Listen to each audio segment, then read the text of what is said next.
All right, today we're going to jump into something really interesting. It's a real-world case study about a business owner who's using a specific financial tool, not just to save for retirement, but to actually finance his business and build this incredible cash flow engine. You know, for so many entrepreneurs, this question just hits different. Your business is your retirement plan, right?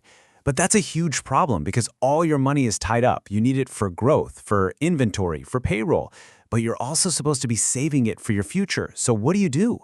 And that really gets to the heart of the dilemma for every business owner. You need capital. You need it to be liquid, ready to go so you can make moves and cover your expenses. But all the traditional retirement plans, they lock your money away. It's just not accessible when you need it the most. And this right here is the absolute key. Think about a 401k. You touch that money early, you get hit with penalties and taxes. Business owners need something totally different. They need a pool of capital they can get to on their terms, without asking for permission and without getting dinged for it. It's like having a retirement asset that doubles as your own private, flexible line of credit. So the tool we're looking at in this case study is a business-owned indexed universal life insurance policy, or an IUL. Now hold on, before you think life insurance, you have to understand this isn't about that. It's being used as a financial vehicle first and foremost. It's a place to grow and access your cash. So what in the world is an IUL? Well, simply put, it's life insurance that has a cash savings account inside it. The money in that account gets interest based on how a stock market index, like the S&P 500, performs. But here's the crucial part. Your money isn't actually in the market. So you get a 0% floor. That means you can't lose your principal. You get to participate in the market's good years, but you're completely protected from the bad ones. Now, how do you put money into these things? Well, there's a minimum payment, just enough to keep the lights on, so to speak, and then there's a maximum payment, which is set by the IRS. The secret sauce to this whole strategy is to pay that maximum amount. It's called max funding, and that's what transforms this from just an insurance policy into a supercharged cash-building machine. Okay, so let's get into the nitty-gritty. How does this business owner actually use this policy day to day? This is where we see how it all really works. Check this out. In year one, the owner puts in $24,000, and by the end of the year, he has almost $19,000 in cash he can access. Then look at year two. He makes a big catch-up contribution of $176,000 and then immediately turns around and borrows $150,000 back out. So his total cash out of pocket over 2 years is only $50,000, but his policy is now humming with capital. So what's he doing with that $150,000 he just borrowed? He tells us right here. It's going straight back into the business. He's paying for rent, for his team, for supplies, for payroll, all the normal stuff. He's basically turned his policy into his own personal bank to run his company. Okay, and this is the question that always comes up. It feels weird, right? If it's your money in the policy, why on earth would you have to borrow it and pay interest on it? The answer is this beautiful little concept called a positive arbitrage.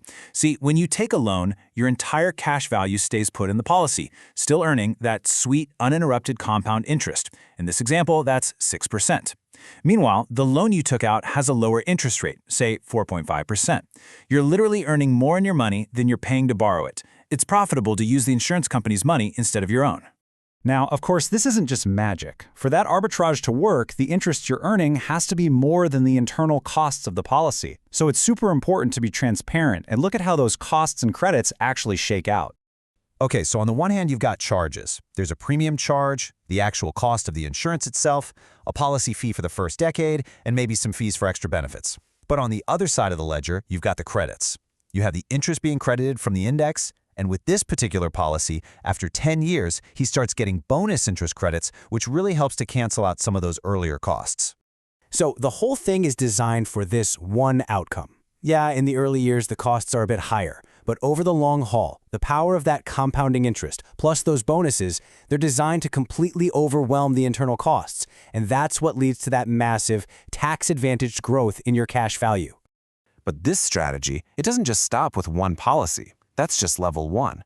The real power move is when you scale this up and build a true financial engine. The owner actually compares it to the BRRR method that real estate investors use. Here's how it works. First, his business revenue funds that main policy. Then, he takes a loan from policy 1 to fund a second policy, maybe on his spouse. He can then repeat that process, creating this chain of policies all being funded from that original stream of business revenue. Then, the loan from the very last policy in the chain goes right back into the business. And this is the mind-blowing part. That single dollar from his business revenue is now working in multiple places at the same time. It's being used over and over again. It's paying his business expenses, while it is also earning uninterrupted, tax-advantaged interest inside several different policies. He's creating insane leverage on his cash flow. So let's just pull back for a second. What's the end game here? What's the point of all this? Well, you're turning your regular business revenue into a permanent tax-advantaged asset. You're creating your own private bank to finance your business. You're building a retirement fund that has nothing to do with whether you sell your business someday. And the big one? You're using the exact same dollar for two jobs at once, paying today's bills and building tomorrow's wealth. And that kind of leaves us with this one last big idea to chew on. We're all taught that business expenses are just, well, they're costs. They're money out the door. But what if that's all wrong? What if, just by changing where you send your money first, you could turn your biggest expenses into your most powerful tool for building wealth?